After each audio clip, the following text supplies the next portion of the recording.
রবিবার ঝাড়গ্রাম শহরের এক বর্ণাঢ্য মিছিলের মধ্যে দিয়ে সূচনা হলো centre of Indian trade unions এর জেলা সম্মেলনের। শহরের বিভিন্ন প্রান্ত ঘুরে মিছিলটি শেষ হয় সম্মেলন স্থলে। শ্রমজীবী মানুষের সক্রিয় অংশগ্রহণে মুখরিত হয়ে ওঠে ঝাড়গ্রামের রাজপথ। মিছিলে অংশগ্রহণকারীদের হাতে ছিল সংগঠনের লাল পতাকা ও নানা দাবি দেওয়া সম্বলিত প্লেকার্ড। এই উপলক্ষে উপস্থিত ছিলেন সিআইটিইউ এর জেলা ও রাজ্য স্তরের নেতৃত্ববিন্দু। তারা কেন্দ্রীয় বিজেপি সরকারের শ্রমিক বিরোধী নীতির বিরুদ্ধে তীব্র প্রতিবাদ জানান এবং শ্রমজীবী মানুষের অধিকারের পক্ষে জোরালো মন্তব্য রাখেন।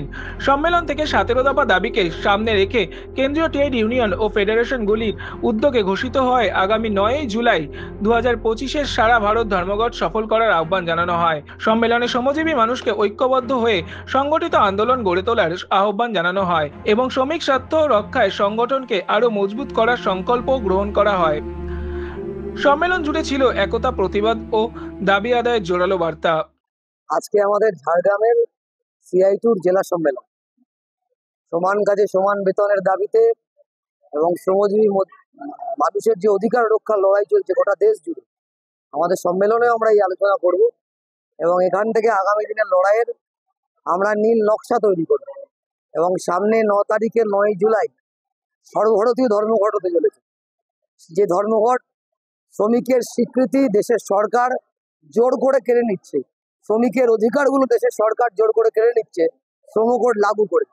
যে ধর্মঘট গোটা ভারতবর্ষে ইতিহাস তৈরি করবে, সেই ধর্মঘটে গোটা ঝাড়গ্রামের শ্রমজীবী মানুষ, সাধারণ মানুষ, মেহনতি মানুষকে আহ্বান জানানোর জন্য আমরা আজকের সম্মেলন থেকে প্রস্তাব গ্রহণ করব এবং সেখান থেকে পরিকল্পনা করব আগামী 1 মাস কিভাবে ঝাড়গ্রামের মধ্যে আমরা প্রচার সংগঠিত করব।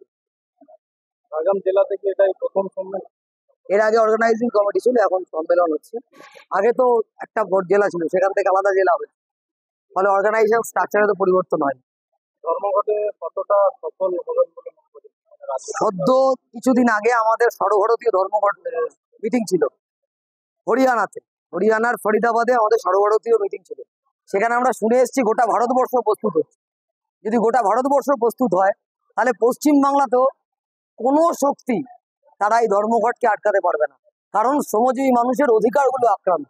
অস্বাভাবিক মূল্য বৃদ্ধি, চালের দাম, ডালের দাম, তেলের দাম, কেরোসিন তেলের দাম, রান্নার গ্যাসের দাম, পেট্রোলিয়ামের দাম হাতের নাগালের বাইরে পৌঁছে গেছে এবং শ্রমকোডের মধ্যে দিয়ে শ্রমিকের অধিকার কেড়ে নেওয়া হচ্ছে। কৃষক ফসলের দাম পাচ্ছে না। গোটা পশ্চিমবাংলাতেও কৃষক, শ্রমিক, সাধারণ মানুষ তারা হচ্ছেন আক্রান্ত। বেকার যুবক যুবতীদের কাজ নেই, যারা কাজ পেয়েছে তাদের কাজ হারিয়ে যাচ্ছে। আমাদের দেশের সরকার এখানে দাঁড়িয়ে আমাদের ছেলে মেয়েদেরকে পরিযায়ী শ্রমিক হতে বাধ্য করছে। ফলে এরা সকলে মিলে এই সরকারের নীতির বিরুদ্ধে ধর্মঘটে সামিল হবে এবং সরকারের বিরুদ্ধে হুঁশিয়ারি দেবে। এবং পশ্চিমবাংলায় আমরা জানি, পশ্চিমবাংলার বর্তমান শাসক দল তারা হচ্ছেন দিল্লির শাসক দলের সাথে হাত মিলিয়ে এই ধর্মঘটটাকে বানচাল করার চেষ্টা করবে। কিন্তু শ্রমজীবী মানুষের, আমরা গোটা রাজ্য জুড়ে যা বুঝেছি, মানুষের যা মুড তৈরি হয়েছে তাদের এই ধর্মঘট তারা ঠেকাতে পারবে না। আমরা ধর্মঘট করেই ধর্মঘটের অধিকার রক্ষা করব। ঝাড়গ্রাম থেকে নিজস্ব প্রতিনিধির রিপোর্ট, এনএম নিউজ। আরও খবরের আপডেট পেতে সাবস্ক্রাইব করুন আমাদের ইউটিউব চ্যানেলটি আর বেল আইকনে ক্লিক করুন নোটিফিকেশনস পেতে।